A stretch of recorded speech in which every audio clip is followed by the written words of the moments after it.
Yes, sir. Yes, sir. We're back. BlkPrint Radio. J5 here. It's a celebration, and the whole family's here. We got Josh Pease, MC, A+ in the building for this Dipset tribute show on BlkPrint Radio. Of course, we're celebrating the release of our latest Throwbacks episode, which is our retrospective on Diplomatic Immunity. Now that Josh is here, I really want to get into the conversation that we started on the show about the fucking skits. Oh my gosh, the skits fucking suck, man. And it's funny, I'm glad Fuss is here because he backed me up on this in our chat earlier in the week. But yeah, the skits just weren't good, and you brought up a great point. They remind me of the DMX skits, and it's just like they're just not good versions of that. It's crazy. I think, and maybe I have like nostalgia for these skits, and of course the skits we're talking about is on Diplomatic Immunity. Sidebar, I haven't even gotten to the Diplomatic Immunity bag on this episode yet, so yeah, that just shows you just how crazy the songs are in this episode. But I think it's just the nostalgia of being a kid and being like, I'm not supposed to hear this, and then like from here, like going along with it, being like, it was a classic because back in the day, I know if my parents heard me listening to this Freaky Zeke talk to this woman this way, they would have thrown the fucking CD out the car. It's just so much better crass content out there. Like, it just wasn't even good versions of that. Like, I don't know. And then Freaky Zeke, like, I think I talked about this on the show extensively, but it's just like, he's just not funny to me. He's like that funny dude in the hood that like bullies you into laughing, where it's like, I'm not really laughing, but you're just menacing, so I'm gonna laugh at it. And it just never resonated with me. Is Freaky Zeke menacing? Yeah, I say he's pretty menacing. Yeah, come on, he's definitely he had like a math hopper quality to him before he mellowed out. Yeah, he did. Like Freaky, but come on, Mark. Like Freaky was the one who they always said would kill you, beat you up, or shake you down, bro. He was the one person that no one really knew what he did in the group. Or he would say he sings all the hooks. So there was a little bit of a different side of Freaky Zeke. But he wasn't a good singer. Like, that's the thing. That's another thing. He wasn't a good singer. He didn't do anything really good, but he just made you like it because he was mean. Wait, you not fucking with Hey Lady? Yeah. You not fucking with Hey Lady? Come on, man. Don't say you don't. Oh, I mean, it's a good song and it's cool, but it's like he's not a good singer by no means. He's no Nate Dogg. Like, come on. Oh, wow. Okay. Here we go. He's Dipset Flavor Flav. Come on, guys. Okay, well, he definitely is the hype man. But if I could put you on the spot briefly, Josh, what is an example of a skit that actually like made you laugh or entertained you? That's a good question. Damn. So one of them Dr. Dre skits? No, honestly, and I mentioned this on Throwbacks as well. I love the skits on Purple Haze. Mizzle was a great character in the screen album. I don't know. I feel like Mizzle didn't age well to me. That to me wasn't funny. Also, beyond Mizzle and Purple Haze, I like the chick skits on Purple Haze. When she the chicken head skit, hilarious. That's not a chicken, that's a duck. Those skits were funny. Or when he said I gotta go to DC and the girl was like, man, I'll leave him with my did you say I'll leave him with my mom or something like that? That was funny. But it's like, the searching for jewels, like, that wasn't funny to me. It just wasn't good. Like, it just, I don't know. It didn't hit. Come on, we not fucking with, I ain't legal. Don't call me legal hubbit. I ain't legal. Come on, man.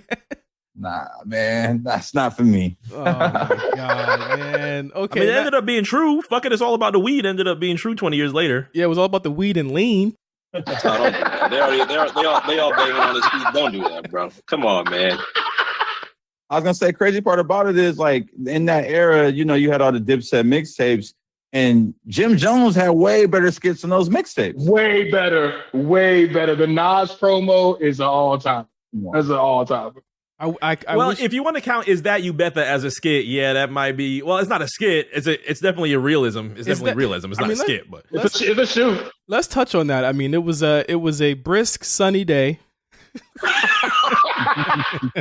In 2005, Hot 97, and mind you, like, I think just really the background of the Dipset kind of changes with this Mace thing, because I think that there's two different reactions to it, right? So, Jim is actually the first person that gets on the phone with Mace when he comes back. Remember the Welcome Back album where Mace had like a bent brim on the cover? Do y'all remember that when his hat was bent?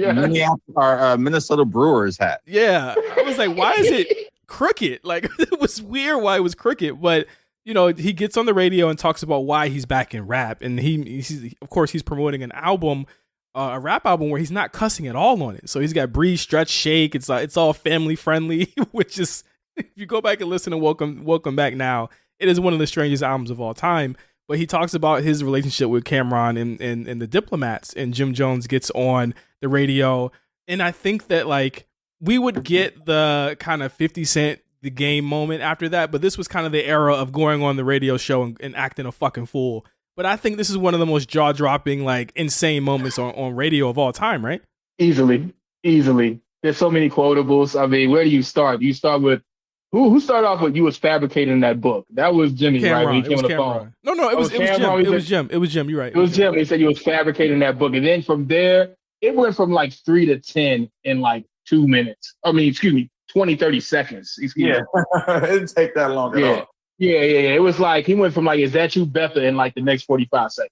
And then he started giving like the Harlem, the very secret Harlem lines when he would just scream, "R.I.P. Baby Maine and Pop Lottie. Nobody listening knows, but you know exactly what I'm talking about, Betha. You ran out of Harlem. We know what you did." And pretty much anybody within the vicinity of Harlem would know what's going on. Everybody else in the remainder of the world has no idea. God forgive Jimmy. But again, God forgive him. But it was two approaches, right? And this is what I really think was the interesting part about this.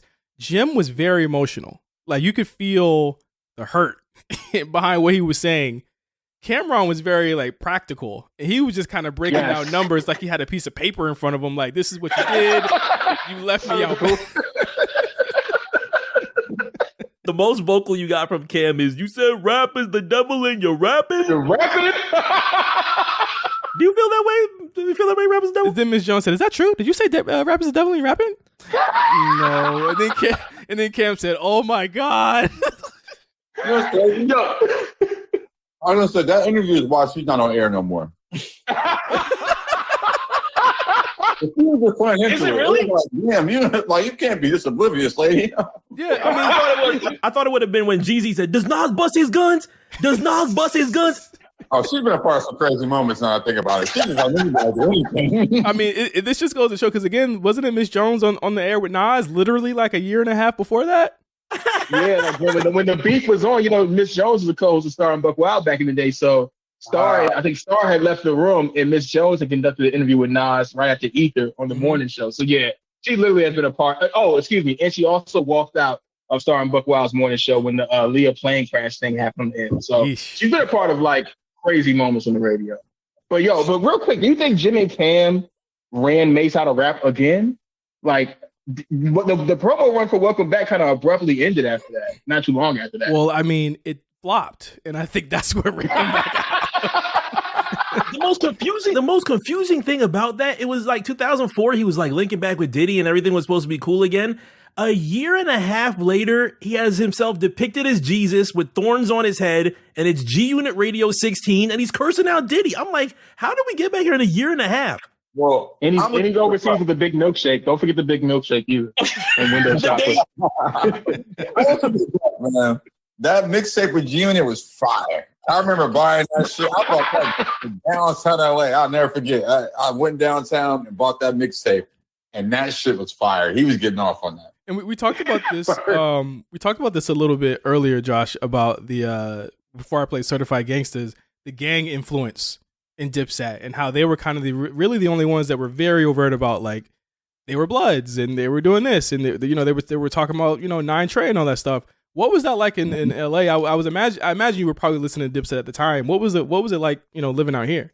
No, funny enough, it was embraced. Like, I think because they were really like gang members. Like, it wasn't like like you get the New York gang member and it's like not really real. Yeah. But you could tell there's a real connection with them and just like, just Bloods and just like the way they even repped it. Like, they kind of did it like we did.